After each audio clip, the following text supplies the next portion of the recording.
பிரகாஷ் அண்ணா வணக்கம். வணக்கம். இந்த பாட்காஸ்ட்டில் உங்ககிட்ட ஒரு சின்ன கலந்துரையாடல் வச்சுக்கணுன்னு ஒரு விருப்பமாக இருந்தது. டீம் எல்லாம் கேட்டுக்கிட்டாங்க. இந்த பண்டாரா பற்றியான மெசேஜஸ்ஸு முக்கியத்துவம் என்ன அப்படின்ற எல்லாத்துக்கும் உங்களுடைய பார்வையிலிருந்து என்ன மாதிரியான எக்ஸ்பீரியன்ஸை ஃபீல் பண்ணீங்க, என்ன நீங்கள் மக்களுக்கு சொல்லணும்னு விருப்பப்படுறீங்கன்னு சொன்னீங்கன்னா சந்தோஷமாக இருக்கும். மக்களுக்கு சொல்கிறதுக்கு முன்னாடி முதல்ல எனக்கு நானே என்ன சொல்லிக்கிறேன்றது முக்கியம். இந்த பண்டாரா மெசேஜ் கேட்கும்போது முக்கியம் அங்கேருந்து ஆரம்பிப்போம். அந்த மெசேஜ் படிக்கும்பொழுது எனக்கு வந்த சில உணர்வுகள் ஔவையார் சொன்னது தான் முதல்ல ஞாபகம் வருது. கற்றது கைமான் அளவு, கல்லாதது உலகளவு அப்படின்னு சொல்லிட்டு. ராஜி கூட இந்த பண்டாரா டைமில் ஒரு டாக்கில் ரொம்ப தெளிவாக நாலேஜை பற்றி சொன்னார். ட்ரூத் எட்டர்னலை பற்றி பேசும்பொழுது இந்த நாலேஜுன்றது தேவையில்லைன்னு சொல்கிறதுக்கு ஒரு நாலேஜ் வேணும், அந்த அளவுக்கு வரணும் அப்படின்னு சொல்லி விவேகானந்தரை பற்றி கூட கோட் பண்ணார். Stage will come when you will understand knowledge is not essential. ஆனால் அந்த ஸ்டேஜ் வரத்துக்கு நாலேஜ் வேணும். நல்லா பணக்காரன் ஆனதுக்கப்புறம் தான் பணம் தேவையில்லைன்னு சொல்லுவாங்க. ரொம்ப அறிவு வந்தவொன்னே ஐயோ இவ்வளோ எதுக்கு அறிவு, சாதாரணமாக இருக்கலாம், அது மாதிரி. இந்த பண்டாரா மெசேஜ் எனக்கு உள்ள ஒரு இன்னும் அன்ஃபோல்ட் ஆகிட்டுருக்கு. அவருக்கே அது பண்டாராக்கு சில நாட்கள் முன்னாடி வந்ததாகவும் அதை வச்சு அவர் ஃபர்தராக டெவலப் பண்ணதாகவும், இன்ஃபேக்ட் அவர் சொல்கிறாரு, பாபுஜி மகாராஜ் இதை பற்றி பல வருடங்கள் முன்னாடியே பேசிட்டாரு, ஆனால் நம்ம அதை கவனிக்கலை. The journey begins at merger அப்படின்னு சொல்லி. முதல் நாள் சத்சங் நடக்கும்போது, அஃப்கோர்ஸ் நான் சத்சங் போது உட்கார்றதுல நிறைய பேர் பார்த்துருப்பீங்க. 1994 மாஸ்டர் பக்கத்தில் வந்த காலத்தில் இருந்து எல்லா பண்டாரிலையும் மெடிடேஷன் ஸ்டேஜு, சுற்றி இருக்கிற அரேஞ்ச்மெண்ட்ஸ். ஸோ அந்த சத்சங்க ஒரு முதல் நாள் 27 கார்த்தால நடந்துட்டுருக்கும்போது அந்த மெசேஜ் பற்றி நான் யோசிச்சுட்டு இருந்தேன். கொஞ்சம் சில டீப் ரெவலேஷன்ஸ் எனக்கு வந்தது. எந்தளவு ரைட்டு தப்புன்றது போக தான் தெரியும். அதில் இந்த ஹைட்ரஜன், ஆக்சிஜன், அந்த H2O பற்றிலாம் சொல்கிறாரு. இதை நான் ப்ராக்டிக்கலாக வேறு மாதிரி பார்க்குறேன். அதாவது ஒரு பொது ஜனத்துக்கு புரிகிற மாதிரி சொல்லணும் அப்படின்றது என்னுடைய எண்ணம். உதாரணத்துக்கு நம்மளுடைய உடல் எடுத்துகிட்டோம்னு சொன்னால் 12லேருந்து 14 முக்கியமான உறுப்புகள் இருக்கதா சொல்லுவாங்க. இந்த உறுப்புகளில் ஒரு உறுப்புகள் பைபாஸ் சர்ஜரின்னு ஆரம்பித்தா என்ன பண்ணாங்க, ஹார்ட்டை வெளியில் வச்சுட்டு ஒரு பம்பை வச்சுட்டு சர்ஜரி பண்ணிட்டு அதுக்கப்புறம் பைபாஸ் எடுத்து உள்ளே வைப்பாங்க. இது முடிச்சோன்னு உள்ளே வைப்பாங்க. இப்போ நம்மளோட ஒரு லிவரோ இல்லை கிட்னியோ இல்லை ஒரு ஸ்ப்ளீன், கல்லீரல் இதெல்லாம் வெளியில் இருக்குதுன்னு வச்சுக்கோங்க. அது தான் உலகம் அப்படின்னு நினச்சிட்டு இருந்தேன்னா அதனால் இயங்க முடியுமா அப்படின்ற ஒரு கேள்வி. இதை தான் நம்மளுடைய அந்த காலத்தில் ஆச்சாரியர்கள்லாம் கூட ஜீவாத்மா, பரமாத்மா அப்படின்னு பிரித்து சொல்லியிருக்காங்க. இந்த ஆர்கன் நம்ம உடலுக்குள்ளே வருதுன்னு வச்சுக்கோங்க. இந்த உடலுக்குள்ளே வந்த உடனே அது உடலுடன் ஐக்கியமாயிடுது. இது என்னை பொறுத்த வரைக்கும் ஃபஸ்ட்டு ஸ்டேஜ் ஆஃப் மர்ஜர். இதை தான் நான் அங்கே புரிஞ்சுன்றது. இந்த மர்ஜர்னு சொல்லும் போது இவ்வளோ நாளைக்கு தனியாக என்னால் இயங்க முடியும் அப்படின்னு நினச்ச ஒரு உறுப்பு ஒரு உடலுக்குடன் வந்தவுடனே அந்த உடலுக்குள்ளே இருக்கக்கூடிய அதனுடைய தனித்தன்மையை இழந்து ஒரு மனிதனாகவோ ஆணாகவோ பெண்ணாகவோ அது உருமாறுகிறது. ஆனால் அதோடு அங்கே முடிஞ்சிருதா அப்படின்னு பார்த்தீங்கன்னா, அந்த ஒரு மனிதன்றவன்றது பார்த்திங்கன்னா அடிக்கடி குவாண்டம் இந்த மாதிரி விஷயங்கள்லாம் சொல்லுவாங்க. நம்ம எல்லாருமே ஒரு டோட்டல் எனர்ஜி ஃபீல்டில் நம்ம ஒரு ஸ்பெக், ஒரு டாட். இந்த மனிதர்கள் அனைவரும் ஏதோ ஒன்றுலேருந்து வந்திருக்கோம் அப்படின்னு சொல்லிட்டு அதை கண்டுபிடிச்சி அதை தேட ஆரம்பித்து அதை நோக்கி போக ஆரம்பிக்கிறோம். அது போக ஆரம்பிக்கும்போது பல்வேறு பாதைகள், அதில் ஆன்மீகம், முக்கியமாக இந்த ஹார்ட்ஃபுல்னஸ் பயிற்சி, இதன் மூலமாக நமக்கு தெரியும். ஆனால் இந்த ஒரு மனிதனுக்கு நமக்குள்ளே இவ்வளோ பாகங்கள், இவ்வளோ உறுப்புகள் இருக்கா அப்படின்னு தெரியுமான்னா சந்தேகம்தான். யாராவது சயின்ஸ் படிச்சிருந்தா தெரியும். இதை ஆரம்பிக்கிறோம். இந்த பாதையில் நம்ம மெதுவாக முன்னேற்றம் வருகிறது.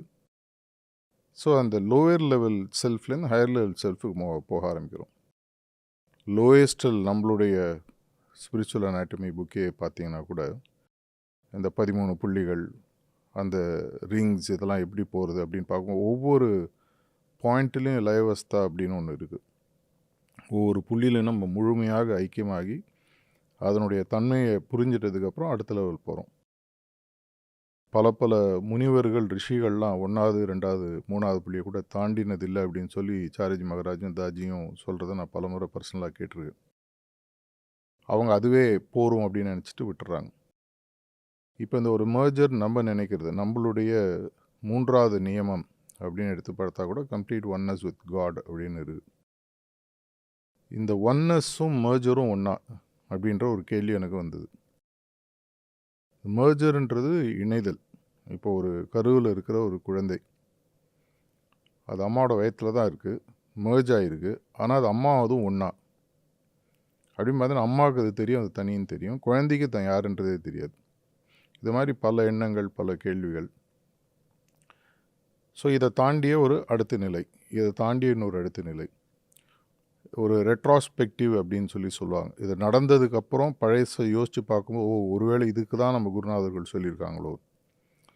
பாபுஜி மகாராஜ் பல இடங்களில் எழுதுகிறாரு, லாலாஜி மகராஜ் இன்னும் ஸ்விம் பண்ணிகிட்ருக்காரு.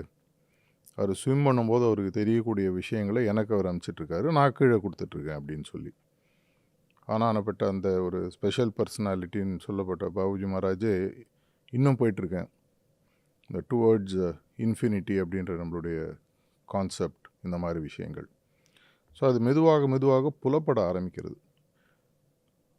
தாஜி அவருடைய டாக்கில் தண்ணியாக சேருது, ஹைட்ரஜனும் ஆக்சிஜனும் 2க்கு 1ன்னு சேர்ந்து தண்ணியாக மாறுகிறது. தண்ணியோட முடிஞ்சிருதுன்னா அதுக்கப்புறம் வெவ்வேறு உருவங்கள் எடுத்து வெவ்வேறு இடங்களுக்கு போக ஆரம்பிக்குது. ஆனால் அதனுடைய தனித்தன்மையை அது இழந்துடுது.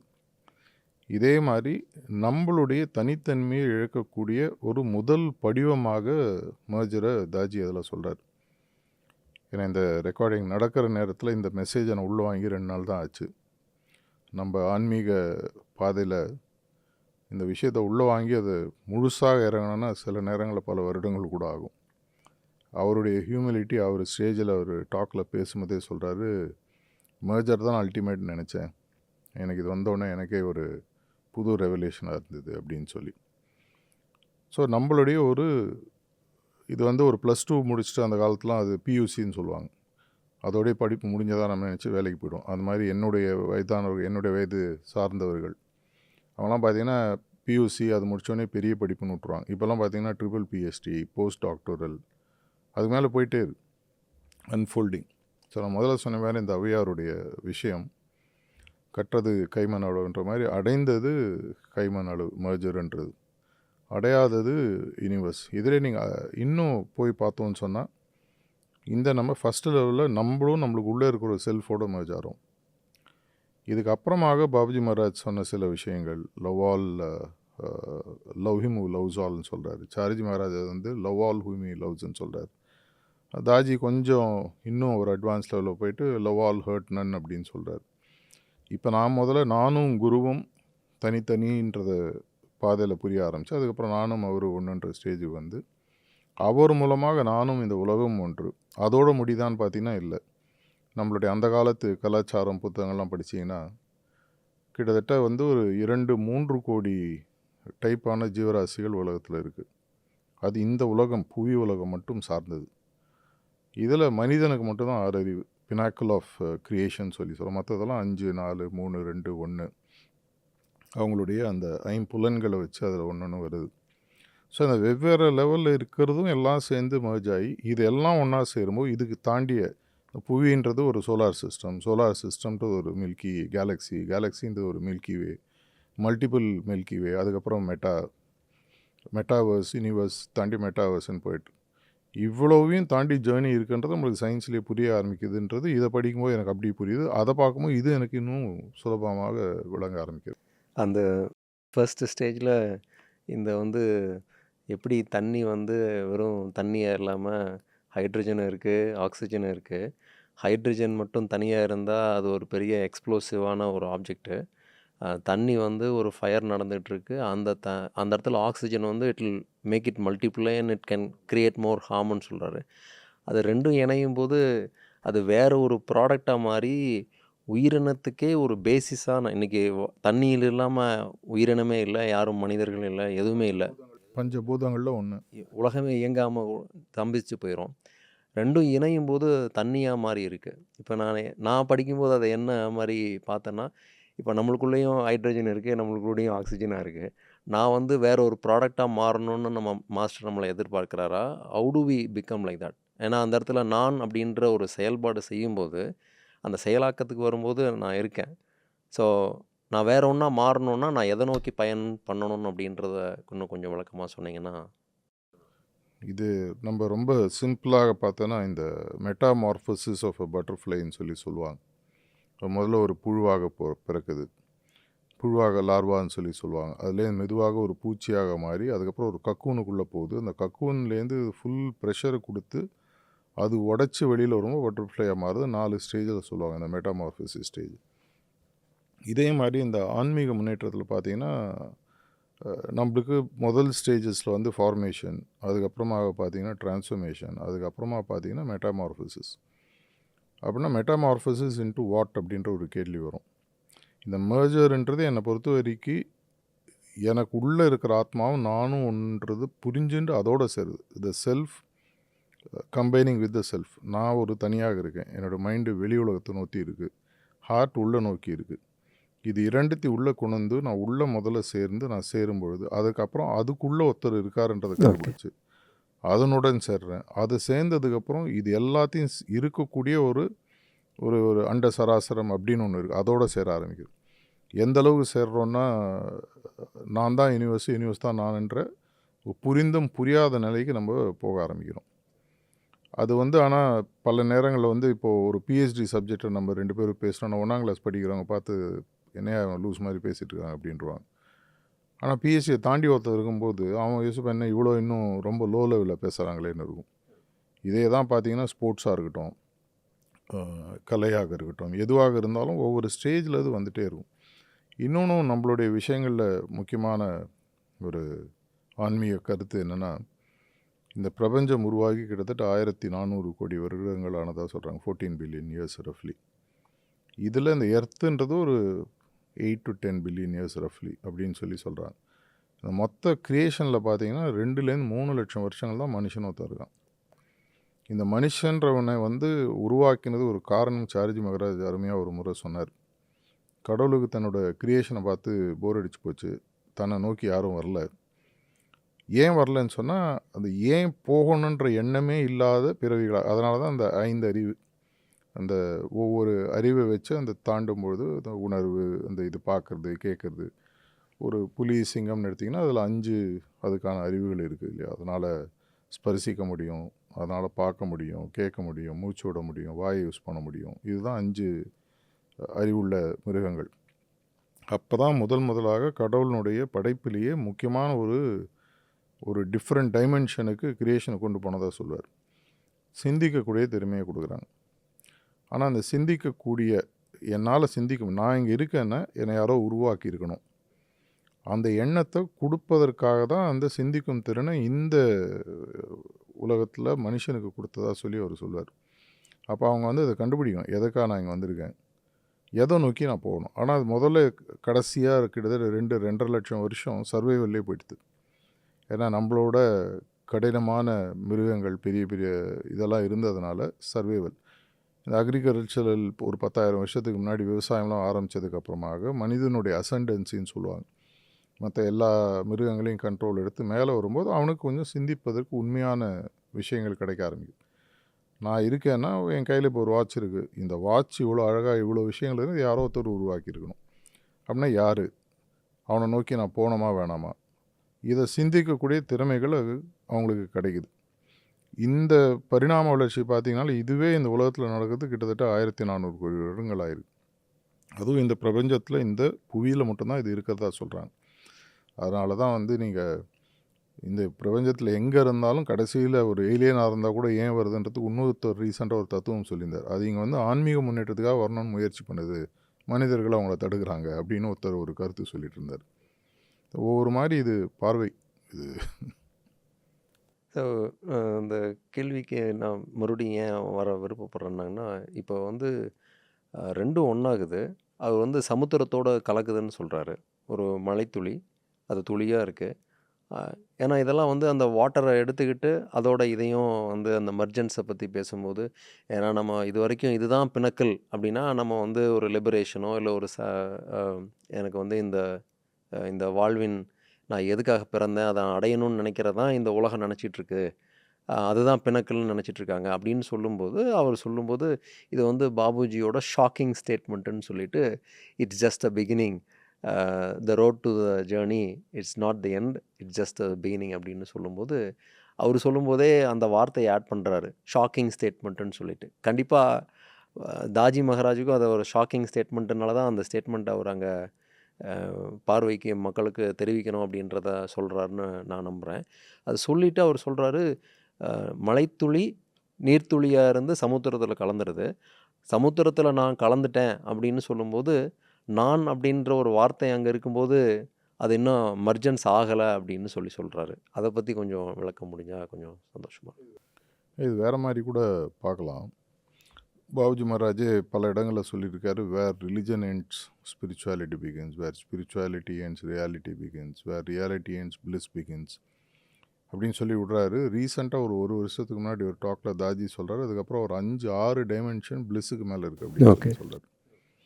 இப்போ நம்ம எல்லாருமே இந்த ஆன்மீக பாதைன்னு ஒன்றுத்தில் வரத்துக்கு முன்னாடி நீங்கள் அந்த பேசும்போது சொன்ன மாதிரி இந்த மதம் சார்ந்த விஷயங்கள், தீஸ்ட் அப்படின்னு சொல்ல ஒரு நம்பிக்கை இருக்கிறவங்க மேக்ஸிமம் போனால் முக்தி அடைதல் பற்றி தான் பேசுவாங்க. மீண்டும் பிறவா நிலை வேண்டும், இதுதான் எல்லா ரிஷிகள் முனிவர்கள் சாமி கும்பிட்றவங்கன்னு சொல்லுவாங்க அவங்களுடைய எண்ணங்கள். அது ஆக்சுவலாக பார்த்திங்கன்னா ஆன்மீகன்ற ஒன்று வரும்போது இது வந்து ஒரு சைல்ட்ஸ் பிளேன்ற மாதிரி ஒருத்தட்ட போய் சொன்னீங்கன்னா சிரிப்பாங்க. பாபுஜி என்ன சொல்கிறாரு, it's like throwing bread crumbs அப்படின்றார். லிபரேஷன்றது ஒரு நாய்க்கு போகிற மாதிரி அப்படின்றார். ஒன்றுமே இல்லை, ஜஸ்ட் லைக் தட் வந்துடும். ஆனால் இதுவே ஒரு பெரிய விஷயமா இவ்வளோ நாள் நம்ம நினச்சிட்டு இருந்தோம். அதுக்கப்புறம் இன்னொரு டைமென்ஷன். பல நேரங்களில் நான் இதை எப்படி பார்க்குறேன்னா, இயற்கை நம்மளை தயார் பண்ணி தான் அடுத்த லெவல் கொடுக்குது. இப்போ நம்மளுடைய வாழ்க்கையை இப்போது எனக்கு ஏதோ ஒரு 50-60 வயசுன்னு வச்சுக்கோங்க, உங்களுக்கு ஒரு வயசு இருக்கும். நம்மளை 10ஆம் கிளாஸு 12ஆம் கிளாஸு காலேஜ் படிக்கும்போது இந்த இடத்துல உட்காந்து இப்படி பேசுவோன்னு தெரிஞ்சிருக்காரு. கண்டிப்பாக இல்லை. ஆனால் இப்போ யோசிச்சு பார்த்தா ஸ்கூலில் பண்ண விஷயங்களோ காலேஜில் பண்ண விஷயங்களோ ரொம்ப சின்ன விஷயமா தெரியும். இதுக்காக இவ்வளோ பண்ணோம். ஏன்னா நம்மளுடைய புரிதல் வந்து டிஃப்ரெண்ட்டாக போக ஆரம்பிச்சிருது. ஒரு இடங்களில் ஒரு 2 வருஷத்துக்கு முன்னாடி ராஜியோட ஒரு டாக்கில் சொல்கிறாரு, if you are still meditating you are still not cross the spiritual realm அப்படின்னு சொல்கிறார். ஸோ ரியாலிட்டி ரியல்முக்கே இன்னும் வரல. அது மாதிரி வந்தவங்க கைவிட்டு எண்ணக்கூடியவர்கள் தான் சொல்லி சாரிஜி மகராஜ் 2005 1 ஜனவரி ஒரு டாக்கில் மணப்பாக்கத்தில் சொல்லியிருக்காரு. ஹார்ட்லி ஒரு 5 பேர் கூட கிடையாது. அப்படின்னா நம்ம எவ்வளோ வருஷம் தியானம் பண்ணுறோம், 10, 15, 20, 30 வருஷம்னா இன்னும் ஆன்மீகத்தில் தான் இருக்கும். நம்ம வந்து மதம் சார்ந்த எண்ணங்கள் இருக்கிறவங்கள பார்த்து அவன் ரொம்ப என்னப்பா கற்கால எண்ணங்கள் இருக்கான் அப்படின்னு சொல்கிறோம். நம்மளை தாண்டி போனவங்க யாருன்றது நம்மளுக்கு இன்னும் தெரியாது. அந்த ரியலுக்கு வரும்போது தான் அவங்கள நம்ம பார்க்க ஆரம்பிக்கிறோம். அந்த ரியலுக்கு எப்போ வரோமோ அப்போ நம்மளுக்கு இது தோணும், இதுலேயே இவ்வளோ வருஷம் வேஸ்ட் பண்ணிட்டோம், இதை தாண்டி போயிருக்கலாமே. அதுக்கப்புறம் பிளிஸ், உண்மையான ஆனந்தம், அதுக்கு மேலே 7 டைமென்ஷன் இருக்குதுன்னு சொல்கிறார். At least 6 to 7 dimensions. எப்போ அது ரிவீல் ஆகும், எப்போ நம்ம அப்படின்னா தயாராகணுன்றது நான் முக்கியமாக இந்த மொத்த மெசேஜில் பார்க்குறது என்ன அப்படின்னு சொன்னால், நம்ம அடுத்த லெவலுக்கு போகிறதுக்கு தயாராகும்போது எப்பவுமே சொல்லுவாங்க, when the student is ready the teacher appears சொல்லுவாங்க. நான் அதை வேறு மாதிரி பார்க்குறேன். the student is ready the next lesson appears. அடுத்த ஒரு பாடம் வந்து நான் 10ஆம் கிளாஸ் ஃபெயிலே ஆயிருந்தேன்னா 11ஆம் கிளாஸ் புக்கு எப்போ என் கையில் கொடுக்க முடியாது இல்லையா. ஸோ நான் 10ஆம் கிளாஸ் முடித்ததுக்கு அப்புறமாக இப்போ நான் 10ஆம் கிளாஸில் நுழைஞ்சோடனே 11ஆம் கிளாஸ் இருக்குன்றதே எனக்கு தெரியாது. இப்போ வந்து ஒரு ரிவீலிங், இப்போ அந்த காலத்தில் சங்க பலகைன்னு சொல்லுவாங்க. ஒருத்தர் சரியான அந்த தமிழ் கருத்துக்கள் சொன்னாங்கன்னா அந்த பலகை வந்து கொஞ்சம் அகலமாகி இடம் விட்டு அவங்கள உட்காரத்துக்கு வரும். ஸோ ஒரு நல்ல புலவன் அப்படின்னா அந்த சங்க பலகைக்கு முன்னாடி போய் அவங்க பாடணும். அந்த பலகை ஒரு பாடுறது எல்லாம் கரெக்டாக இருக்குன்னா அது நகர்ந்து இடம் கொடுக்குமா. அதே மாதிரி ஆனால் அது கண்ணுக்கு முன்னாடி பார்த்தீங்கன்னா அந்த எக்ஸ்ட்ரா பலகை ஸ்பேஸ் உங்களுக்கு தெரியாது. ஸோ அப்போ நீங்கள் பார்க்கும்பொழுது இந்த பலகை இல்லையே, ஒருவேளை பலகை இருக்காதோன்னு போயிடலாம், இல்லை இல்லாத பலகையை தேடலாம். இன்னும் பெருசாகுமா, நெக்ஸ்ட் டைமென்ஷனில் என்ன வரும், அது நம்மளுக்கு தெரியாது. நம்மளுக்கு தெரிஞ்சதே ஆக்சுவலாக பார்த்தீங்கன்னா டைம் அண்ட் ஸ்பேஸ், இது மாதிரி நம்மளுக்கு 3 டைமென்ஷன் மேக்ஸிமம் தெரியும். மிஞ்சி போனால் அவ்வளோதான், லேட்ரல் கொஞ்சம் மேலே. இதுக்கு மேலே பல பரிணாமங்கள் இருக்குதுன்னு சொல்கிறாங்க. அது எப்போ நமக்கு புரியும், அது என்னன்னே தெரியாது. உதாரணத்துக்கு மரபுன்னு எடுத்துக்கோங்க. 1950களில் முதல்ல இந்த மரபணுன்ற விஷயம் கண்டுபிடிக்கிறாங்க, டிஎன்ஏ.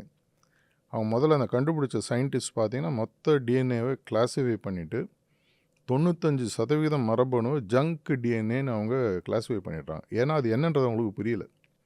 அந்த 5% டிஎன்ஏ மட்டும் ஸ்டடி பண்ணிவிட்டு இந்த 5% டிஎன்ஏ தான் டூயல் ஸ்ட்ராண்டுன்னு அவங்க கண்டுபிடிக்கிறாங்க.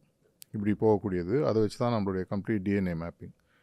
லேட் 90ஸில் பார்த்தீங்கன்னா அப்போ வரக்கூடிய ஜென்ரேஷன் குழந்தைங்க கொஞ்சம் டிஃப்ரெண்ட்டாக பிஹேவ் பண்ணுறதை வச்சு அவங்கள ஸ்டடி பண்ண ஆரம்பிக்கும் பொழுது அப்புறம் அந்த சயின்டிஸ்ட் என்ன கண்டுபிடிச்சாங்கன்னா அந்த 95% எதை அவங்க ஜங்க் டிஎன்ஏ நினச்சாங்களோ அதில் ஆக்சுவலாக பல விஷயங்கள் இருக்குது. அவங்க கண்ணில் அது புலப்படலை. இது ஆக்சுவலாக இன்னொரு இடத்துல சாரி மகராஜ் பியூட்டிஃபுல்லாக சொல்கிறார். What the brain doesn't know the mind cannot கன்சீவ்னு சொல்லிட்டு ஒரு அழகாக ஒரு கதை சொல்கிறார்.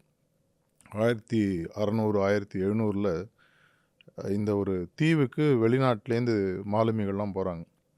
பெரிய பெரிய போர்க்கப்பலில் போயிட்டு அந்த இடத்த கேப்சர் பண்ணிவிட்டு அவங்க இடத்த பிடிக்கணும். எப்படி கொலம்பஸ் இவங்கெல்லாம் வெளியில் வந்தாங்களோ அந்த தீவில் இருக்கிறவங்க அவங்க வந்து லைஃப் லாங் ஆயிரக்கணக்கான வருஷம் தீவில் தான் இருக்காங்க. அந்த தீவில் இருக்கிறவங்களால அங்கே இருக்கிறவங்கள யாராலையும் போரில் ஜெயிக்க முடியாது ஒன்றுக்கு ஒன்று வந்தால். ஆனால் என்ன ஆக்சுவலாக நடக்குது அப்படின்னு சொல்லி அவர் சொல்கிறாருன்னா, ஒரு 10-15 கப்பலில் இராணுவ வீரர்கள் மாலுமிகள்லாம் வந்து இறங்குறாங்க. அந்த கப்பல் வந்து இறங்கி அவன் கரையில் கால் வச்சு வெளியில் வர வரைக்கும் அந்த கப்பல் இவங்களோட கண்ணில் தெரியல. அதுக்கு ஒரு காரணம் சொல்கிறார். ஏன்னா அவங்க லைஃப்பில் கப்பலே பார்த்தது கிடையாது.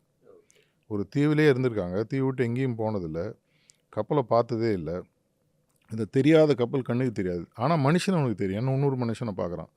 அது கப்பல்லேருந்து இறங்கினோன்னு இந்த மனுஷன் கண்ணுக்கு தெரியும். அதுக்குள்ளே நம்ம இட்ஸ் டூ லேட், அவங்க சண்டை போட்டு ஜெயிச்சிட்றாங்க. ஸோ அவனுக்கு அந்த பிரெயினில் அது இல்லை.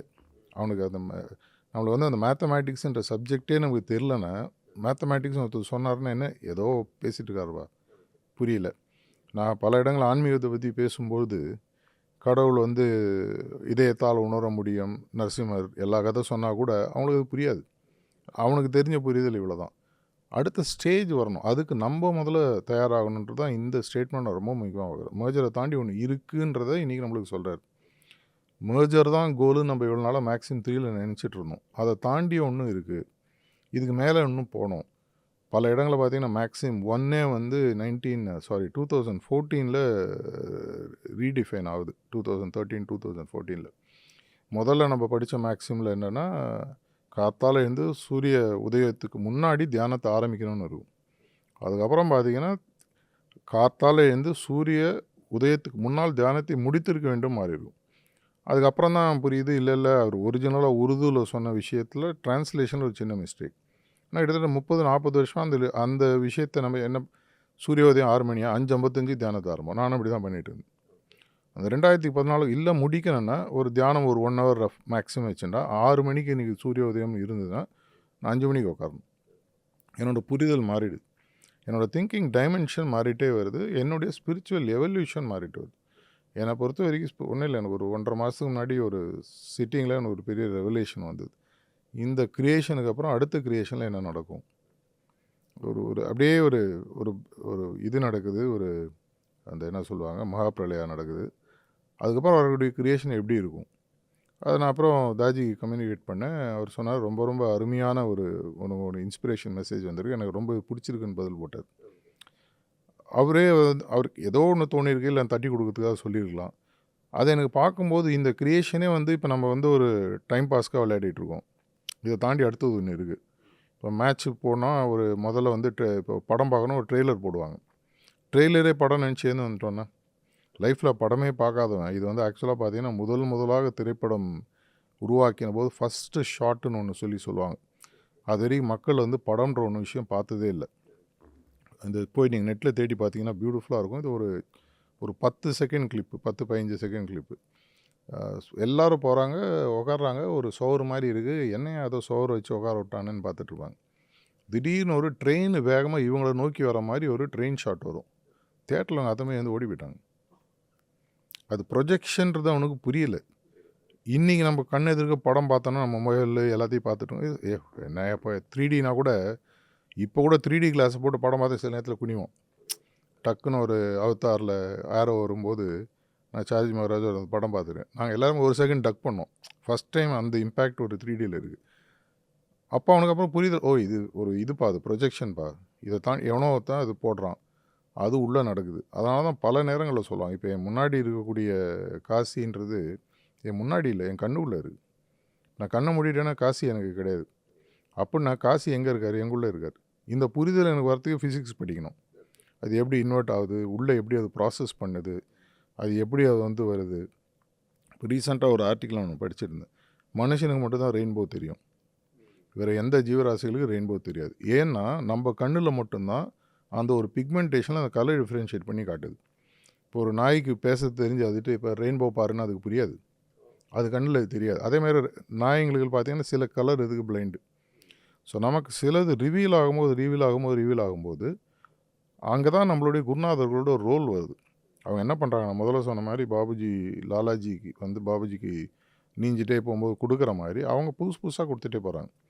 நம்மளுடைய குருநாதர்களுடைய தன்மை எந்த அளவுக்கு அவங்களுடைய அடக்க சுபாவம்னா, நான் கற்றுக்கிறேன்றது உண்மையாக ஓப்பனாக சொல்கிறாங்க.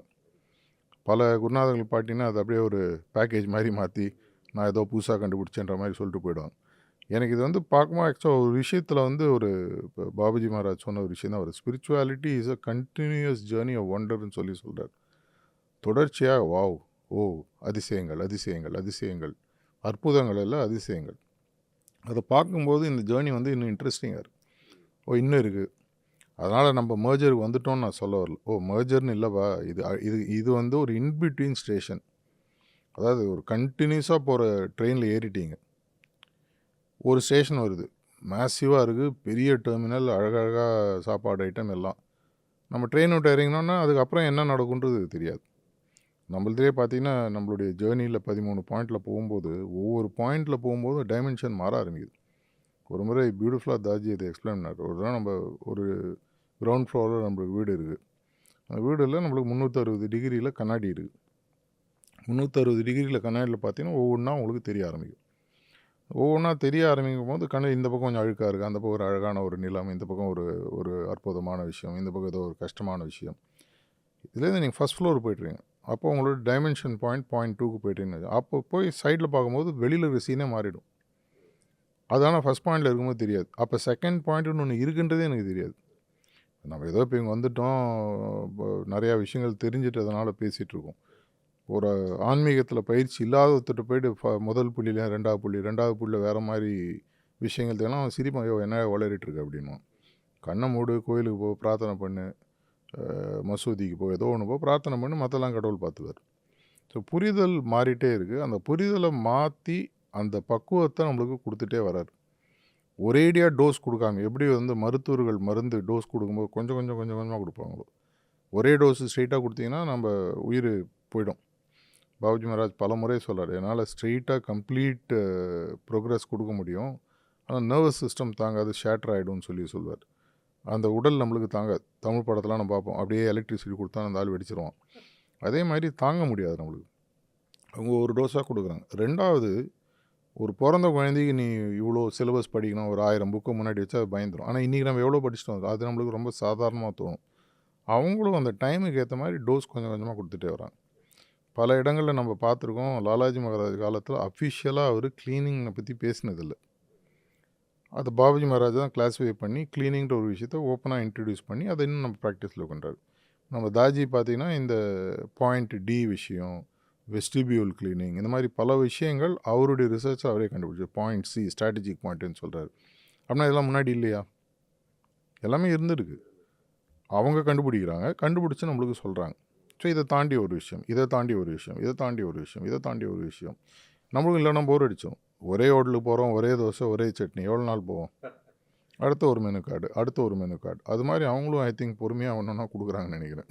எனக்கு இப்போ எப்படி ஆனந்தமாக இருக்குன்னா, இந்த நீங்கள் பேச பேச ஒவ்வொரு பாயிண்ட்டும், இப்போ நீங்கள் இதுக்கு முன்னாடியும் ஒரு பாயிண்டில் நீங்கள் சொல்லும்போது I had a question in mind. இப்போ நீங்கள் சொன்ன மாதிரி ஒரு அப்பார்ட்மெண்ட் சொல்கிறீங்க, அது என்னோடய வியூ மாறுது அப்படின்ட்டு. இதே தாட்டு ஜஸ்ட்டு நீங்கள் இதுக்கு முன்னாடி பேசின பாயிண்ட்லேயும் எனக்கு வந்துச்சு. தாஜி மகாராஜ் வந்து ஒரு இடத்துல சொல்கிறாரு, ஒரு அப்பார்ட்மெண்ட் இருக்குது, நம்ம first floor, second floor, third floor, மேலே போக போக 13 மாடி. ஒவ்வொரு வியூ பாயிண்ட்டும். இப்போ இதை நம்ம டோக் ஆஃப் ஆர்கிடெக்சரில் படிக்கும்போதும் அதே தான் சொல்லுவாங்க. There is a difference between from where I view and what is my view point அப்படின்னு சொல்கிறாங்க. இப்போ எனக்கு இது எது கூட அட்டாச் பண்ண தோணுச்சுன்னா, இதுக்கு முன்னாடி நீங்கள் தேட்ரிக்கல் எக்ஸ்பீரியன்ஸஸ் பற்றி சொல்லும்போது அங்கே ஒரு பிம்பம் தெரியுது. இப்போ இது எல்லாத்துக்கும் நான் ஆரம்ப புள்ளி வேணும்னா நம்மளுடைய சாதனா தான் பேசிக் ஸ்டார்டிங். அப்போது நான் சாரிஜி மகாராஜோட ஒரு தமிழ் டாக்கில் தான் கேட்டேன். இந்த மாதிரி உட்காருன்னு சொல்கிறாரு. உட்காருனா என்ன? நம்ம உட்காரோம் எல்லாரும் சின்ன வயசுலேருந்து கேட்குறதான் உட்காருனான். உட்காருனா உள்ளே இருக்கிறத காரு அப்படின்னத உள்ளே இருக்கிறத காக்கணும். அதுக்கு தான் நம்ம தியானம் பண்ணுறோங்கிற ஒரு பெரிய ஒரு விழிப்புணர்வு அப்போ தான் ஃபஸ்ட் டைம் கேட்கும்போது வந்துச்சு ரொம்ப ஆரம்ப காலத்தில். ஸோ அதை பற்றி நீங்கள் இப்போ இதை எல்லாத்தையுமே வந்து மாஸ்டர் வந்து திருப்பியும் வந்து is just putting it back to practice in daily sadhana and the perseverance அப்படின்னு சொல்கிறாரு திருப்பி திருப்பி. அதில் எவ்வளோ தூரம் நம்ம வந்து ஸ்ட்ராங்காக நம்ம வந்து கண்டினியூடாக அதை வந்து நம்மளால் தொடர்ந்து செய்ய முடியுன்றதுக்கு ஒரு டிப்ஸ் கொடுத்தீங்கன்னா சந்தோஷமாக இருக்கும். இது டிப்ஸுன்னு சொல்கிறத விட இது எல்லாமே நம்ம சேர்ந்து ஒன்றா கற்றுக்கிற விஷயந்தான். இது ஒன்றும் நான் வந்து புதுசாக சொல்லக்கூடிய, நான் எல்லா இடத்துலையும் ஓப்பனாக சொல்கிறது, நான் பேசுகிற எல்லாமே அவர்கிட்டேருந்து வாங்கி அதை கொஞ்சம் ஓகே. அந்த காலத்தில் படம் எடுக்கிறத பற்றி சொல்லுவாங்க. ஒரு 100 வருடங்கள் 120 வருடங்களுக்கு முன்னாடி படம் எடுப்பது அப்படின்ற பற்றி ஒருத்தர் ஒரு புக்கு எழுதினார். அதை நான் அதனோட அப்ரிஜுவேஷன் படிச்சிருக்கேன். அதில் அவர் என்ன சொல்கிறாருன்னா, எப்படி எந்த படம் எடுத்தாலும் மொத்தம் 7 ஸ்கிரிப்ட் தான். அது பார்த்தீங்கன்னா சப்த சுரங்களோட சேரும். சரிகம பதனி எப்படி போட்டாலும் எல்லா ராகங்களும் அந்த 7 அதுக்குள்ளே போட்டு மாற்றி போடுறது தான் லட்சக்கணக்கான ராகங்கள். அதே மாதிரி சாரிஜி மகாராஜ் ஒரு இடத்துல சொல்கிறார், 2 விஷயங்கள் முக்கியம். தாஜி அதை பல இடங்கள் எம்பசைஸ் பண்ணி, தாஜி இன்ஃபேக்ட் அதை இன்னும் எக்ஸ்பிளிசிட்டாக அதை பற்றி நிறையா பேசுகிறாரு. சாரிஜி மகாராஜ் சொல்கிறார், நம்மளுடைய மொத்த ப்ராக்டிஸு 3 எழுத்தில் வந்துடும். ஒருத்தர் இங்கிலீஷில் சொன்னார், எம்சிபி அப்படின்னார். இவ்வளோ தான் நம்ம மொத்த ப்ராக்டிஸ்: மெடிடேட், க்ளீன், ப்ரே. அதுக்கு ஒரு இடத்துல ஒரு அழகான ஒரு கதை சொல்கிறார். முதல்ல ஒரு தரையை இது பண்ணி மண்ணில் போய் ஒரு விதையை போடுறோம், எண்ணெய் விடுவோம், தண்ணி விடுவோம். மறுநாள் என்ன பண்ணுவோம்? தண்ணி விடுவோம். ஒரு வருஷம் எச்சனை விடுவோம், தண்ணி விடுவோம். 2 வருஷம் எச்சனை தண்ணி விடுவோம், களை எடுப்போம். தண்ணி விடுறதுன்றது டிரான்ஸ்மிஷன், களை எடுக்கிறது சுத்திகரிப்பு. அது நல்லா வளரணுமேன்ற பிரார்த்தனை. இது 3 தான். இதோட தாஜி ஒரு எலிமெண்ட்டை 2011-12 அவர் சக்ஸஸராக அனௌன்ஸ் பண்ண காலத்தில் நிறைய மனப்பாக்கத்தில் டாக்ஸில் வரும்பொழுது, சாரிஜி மகாராஜ் முதல் முறையாக அவர் இந்த விஷயத்தை பேசும்பொழுது, எப்படி வந்து அந்த பாண்டவ குலம் கௌரவ குலம் வளர்ந்தது, அதுக்கு எப்படி ஒரு முனிவர் வந்தார், அந்த 3 மாதர்கள் அவங்க ஒருத்தருடைய நிலைப்பாடு, எண்ண நிலைப்பாடு, மனப்பாங்கு எப்படி இருந்தது, ஆட்டிடியூட்ன்ற விஷயம். ஸோ ஃபைனலாக நம்மளுடைய ப்ராக்டிஸ், நம்மளுடைய பயிற்சி, நம்மளுடைய மனப்பாங்கு, இந்த 2 விஷயங்கள் மட்டும் எந்த காரணத்தை கொண்டும் நோ காம்ப்ரமைஸ் நான் சொல்கிறது. இதில் ஒரு முறை வந்து ஒருத்தர் வந்து தாஜியை கேட்டார், நான் நீங்கள் சொன்ன மாதிரி டெய்லி காற்றுல 5க்கு தியானம் பண்ணுறேன், சாயங்காலம் சுத்திகரி பண்ணுறேன், நைட் ப்ரேயர் பண்ணல, எனக்கு எந்த விதமான பெரிய டிஃப்ரென்ஸும் தெரியல. நீ சொன்னோம்னா மெக்கானிக்கலாக நீ பண்ணுற. மாஸ்டர் சொன்னார், நான் பண்ணுறேன் ஆத்மாத்மா. இப்போ வந்து எனக்கு கல்யாணம் ஆகிடுச்சே தலையெழுத்தேன்னு வீட்டில் 2 பேரும் ஒன்றா இருக்கிறது வேறு. என்னுடைய ஸ்பௌஸ் ஆணோ பெண்ணோ அவங்களோட இருக்க போகிறோம், ஒரு சந்தோஷமான நிகழ்வு, நாங்கள் ஒன்றா இருக்க போகிறோம், பல விஷயங்களை பேச போகிறோம், சந்தோஷமாக இருக்க போகிறோம், எதிர்காலத்தை பற்றி சந்திக்க போகிறோம். Attitude makes a big difference. அதுதான் மனப்பாங்கு. திரும்பி திரும்பி தாஜி சொல்கிறார், 95% மனப்பாங்கு, 5% பயிற்சின்றார். பல இடங்களில் நான் தொடர்ச்சியாக எனக்கு இன்றைக்கி நடந்த விஷயங்கள் கூட, கார்த்தால ஸ்டேஜில் நடந்த விஷயங்கள், சத்சங்க்கு அப்புறம் எல்லாமே நம்ம ஒரே விஷயம் நடக்குது. ஒரு 10-15 வாலண்டியர் இருக்காங்க, ஒருத்தர் ஒரு மாதிரி பார்க்குறாங்க. உதாரணத்துக்கு இன்றைக்கி ரொம்ப சிம்பிள், இன்றைக்கி நம்ம பதிவு பண்ணுற தேதி நான் சொல்கிறேன், 29 செப்டம்பர் பதிவு பண்ணிகிட்ருக்கோம். காத்தால சத்சங்கம் முடிஞ்சோன்னா தாஜி வந்து எல்லாருக்கும் புத்தகங்கள் கொடுக்கணும். அனௌன்ஸ் பண்ணி 3:30லேருந்து வர ஆரம்பிச்சிட்டாங்க அபியாசி வாலண்டியர்ஸ். நாங்களாம் வந்து செக் பண்ணி எல்லோரும் டோக்கன் செக் பண்ணி உட்கார வச்சு சத்சங் அப்புறம் நான் இப்போ கொடுக்கல, சாயங்காலம் கூட எழுந்து போயிட்டார். மாஸ்டர்ஸ் ஒன்று சொல்லும்போது அதுதான், அதுக்கப்புறம் நான் கேட்குறதே இல்லை. அப்புறம் இறங்கி வந்தோன்னே வந்த அபியாசிகளோட வாலண்டியர்ஸ் தான் தகவல்னு விதிக்கிறாங்க. அது என்ன மாஸ்டர் எழுந்து போய்யோ போயிட்டாருப்பா. ஸோ அவங்க வராங்க, நான் இல்லை நான் ஊருக்கு போகிறேன், அதை பண்ணணும் இதை பண்ணணும். ஸோ 2 ஆப்ஷன் இருக்குது. ஒன்று சண்டை போடலாம். நான் சொன்னேன், ஒரு 2 நிமிஷம் டைம் கொடுங்க, உட்காருவோம். அது சம்மந்தப்பட்ட இன்னும் 2 நிர்வாகிகள் அவங்கள கூப்பிட்டு பேசிட்டு, இல்லைங்க நீங்கள் கவலைப்படாதீங்க, மாஸ்டர் கையெழுத்து போட்ட புத்தகங்கள் இருக்குது, ஒன்றே ஒன்று உங்களுக்கு மிஸ்ஸிங், அவர் கையால் நீ கிடைக்காது, சாயங்காலம் கண்டிப்பாக கொடுக்குறேன்ருக்கு, ஆனால் நீங்கள் மத்தியானம் ஃப்ளைட்டுக்கு போகணும். 2 ஆப்ஷன் உங்களுக்கு கொடுக்குறேன். ஒன்று ஃப்ளைட்டை கேன்சல் பண்ணிட்டு இருங்க, ஃப்ளைட்டோ ட்ரெயினோ பஸ்ஸோ கேன்சல் பண்ணிட்டு இருங்க. இன்னொரு ஆப்ஷன், அந்த அட்ரஸ் எழுதி கொடுங்க, வீட்டுக்கு நாங்கள் அனுப்பிச்சோம். இல்லை இன்னும் அதோட இன்னொரு ஆப்ஷன், அடுத்தது நீங்கள் காணா வரும்போது கண்டிப்பாக மாஸ்டர்லேருந்து புக் வாங்காது. எல்லாரும் வந்தாங்க, கடகடன்னு எழுதினாங்க, கொடுத்துட்டு போயிட்டாங்க. அதில் எங்கே வந்து சால்வ் ஆச்சுன்னா அந்த மனப்பாங்க. இதுக்கு ஏதோ ஒரு தீர்வு இருக்குது. இதை தாண்டி ஒரு விஷயத்தை நம்ம பார்க்கக்கூடிய விதம். பாசிட்டிவிட்டின்னு அடிக்கடி தாஜி சொல்வார். சஹஜ்குமார் is all about positivity. Heartfulness is all about positivity. ஒரு நேர்மறையாக எல்லாத்தையும் பார்க்குறது. இது எங்கேருந்து வருதுன்னு பார்த்தா நம்மளுடைய மனப்பாங்கிலேருந்து வருது. அது எங்கேருந்து வருது பார்த்தீங்கன்னா பயிற்சியிலேருந்து வருது. ஸோ என்ன ஆகுதுன்னா ரெண்டும் ஒன்றா சேர்ந்துது. பயிற்சியாக மனப்பாங்கா பயிற்சியான்னு பிரித்து பார்க்க முடியாது.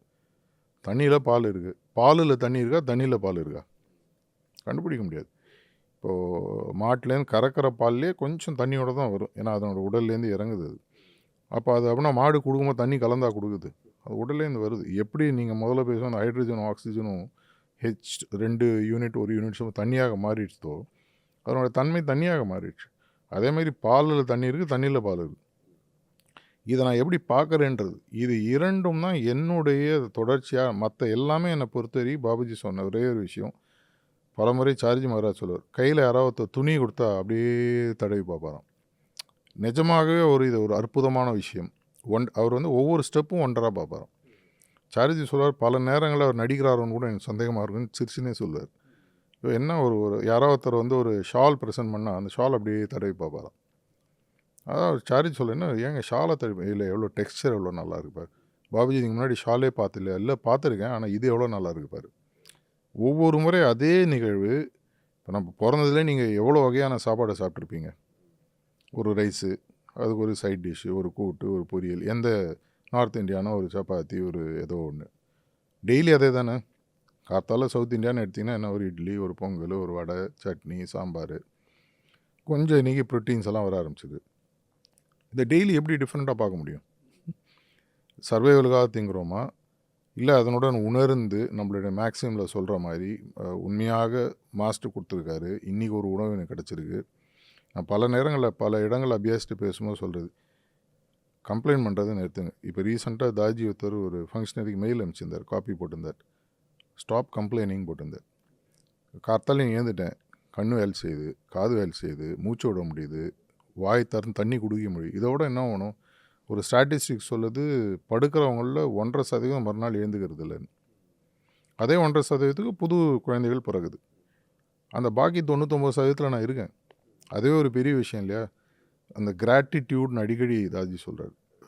மனசில் எப்பவுமே ஒரு ஐயோ எனக்கு உலகம் எவ்வளோ கொடுத்துருக்கு, எத்தனை கோடி இன்பம் வைத்தா இறைவா இறைவான்ற மாதிரி எவ்வளோ கொடுக்குறாங்க. இதெல்லாம் வந்து பியூர்லி சஸ்டனன்ஸ் லெவலில். இதை மீறி ஆன்மீகத்தில் அவங்க பொழிஞ்சிட்டே இருக்காங்க. நம்ம அபியாசிகள் பல இடங்களில் என்ன பண்ணுறோன்னா, நேற்று கூட அந்த வீடியோ ப்ளே பண்ணாங்க, ஸ்க்ரீனில் பார்த்துருப்பீங்க.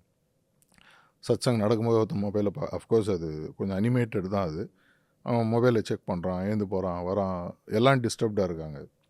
அந்த மூமெண்ட்டில் இல்லாமல் போகிறது, இந்த மாதிரி சின்ன சின்ன விஷயங்கள் ஆக்சுவலாக என்னுடைய வாழ்க்கையை நான் இன்னும் பெட்டராக வாழ்வதற்கு எனக்கு ஹார்ட்ஃபுல்னஸ் பயிற்சிகள் ரொம்ப நல்லாயிருக்கு. உண்மையான தன்மை மாற்றம், முன்னேற்றம், மேர்ஜர், இதெல்லாம் வந்து விவேகானந்தர் சொன்ன மாதிரி சாதம் பின்பு வேதம்னு சொல்லுவார். வயது மேலே சோறு போடு, அதை தாண்டினா தான். அதை தான் தாஜி பேசும்போது நீ சொன்ன அந்த ஸ்டேஜ்லாம் நம்ம தாண்டிட்டோம், ஃபார்ச்சுனேட்லி தாண்டிட்டோம்னு சொல்கிறார். இதெல்லாம் வந்து எனக்கு இந்த 2 விஷயங்கள், நீ கேட்ட முதல் கேள்விக்கு நம்மளுடைய பயிற்சி, நம்மளுடைய மனப்பாங்கு நம்மளுக்கு புதுசாக கிடைக்கிறத ஒரு அற்புதமாக பார்க்க ஆரம்பிக்குது, அதிசயமாக பார்க்க ஆரம்பிக்குது. இன்னும் பல விஷயங்கள் இருக்குது. ஒரு சந்தோஷம் தான். இன்னும் இப்போ உலகத்தில் இருக்கிற எல்லா இடத்தையும் நீங்கள் பார்த்துட்டிங்கன்னா உங்களுக்கு போர் அடிக்குங்களா? இல்லைப்பா, இந்த கண்ட்ரியில் இந்த ஒரு இடம் இருக்குது, அந்த கண்ட்ரியில் அங்கே ஒரு இடம் இருக்குது, அன்லிமிட்டெட் பட்ஜெட் கையில் கொடுத்துட்றாங்க, எங்கே வேணால் போகலாம். நம்மளுக்கு வந்து பட்ஜெட்டே கிடையாது, எல்லா ஜேர்னியும் உள்ள செலவு கிடையாது. உட்காரத்துக்கு செலவு இல்லை, எங்கே வேணால் உட்காரலாம், சேரில் உட்காரலாம், தரையில் உட்காரலாம். புது கிட்டத்தட்ட ஒரு டாக்கில் 2 வருஷத்துக்கு முன்னாடி சொன்ன தாஜி சொல்ல, கிட்டத்தட்ட 2-3 லட்சம் கண்டிஷன்ஸ் இருக்குது கொடுக்கறதுக்கு. பல நேரங்களில் மாஸ்டர் 5-10 கண்டிஷன் மேலே கொடுக்கறதுக்கு. ஏன்னா திரும்பி எவ்வளோ கொடுத்தாலும் எடுக்க மாட்டேன்றான். எதுக்கு கொடுத்து சார்ஜி மகராஜ் அடிக்கடி சொல்லக்கூடிய ஒரு இங்கிலீஷில் சொல்லுவார், don't throw pearl in front of a swine அப்படின்னு சொல்லுவார். பண்ணிக்கு முன்னாடி முத்துக்களை தூக்கி போட்டால் அதுக்கு என்ன தெரியும், மூந்து பார்த்துட்டு போயிடும். அதை மாதிரி அதனால் பல நேரங்களில் மாஸ்டருடைய வருத்தங்களையும் நான் பக்கத்தில் இருக்கிறதுனால பார்த்துருக்கு. கொடுக்குறோம், அவனுக்கு புரிய மாட்டேங்குது. என்ன பண்ணுவாங்க, சரி இது இவனுக்கு போகும் போல இருக்குது, இந்த அளவுக்கு போகிறான். அந்த காலத்தில் ரா பிச்சான்னு வருவான், அவனுக்கு ஆக்சுவலாக தனியாக சாப்பாடு கொடுத்தா கன்ஃபியூஸ் ஆகிடுவான். அவன் எல்லாத்தையும் அந்த டப்பாவில் போட்டு கலந்து சாப்பிட்டா தான் அவனுக்கு பிடிக்கும். அந்த மாதிரி ஒரு நிலைக்கு நம்ம சில நேரங்களில் போயிடுறோமோ அப்படின்ற தோணி இந்த மாதிரி விழாக்கள், இந்த மாதிரி ஒரு பெரிய செலிப்ரேஷன்ஸ்லாம் ஒரு திரும்பி ஒரு அவேக்கனிங் கால். இதை முழுமையாக பார்க்கணும். ரீபூட்டுன்னு சொல்லுவாங்க. கார்ப்பரேட்லலாம் கூட இப்போ பார்த்தீங்கன்னா திடீர்னு ஒரு லீடர்ஷிப் ப்ரோக்ராம் எதுக்குன்னா ஒரு ரீபூட். தெரியாதுன்னு கிடையாது. நம்மளுடைய அந்த மனத்தில் இருக்கக்கூடிய சில விஷயங்கள்லாம் கலைச்சி சரி பண்ணி ஸ்லேட்டை சுத்தம் பண்ணி திரும்பி முதல்ல இருந்து ஆரம்பின்ற மாதிரி. ஹைஜீனை மறுபடியும் கொண்டு வர்றது. ஆமாம், புரிய கருத்து தான்.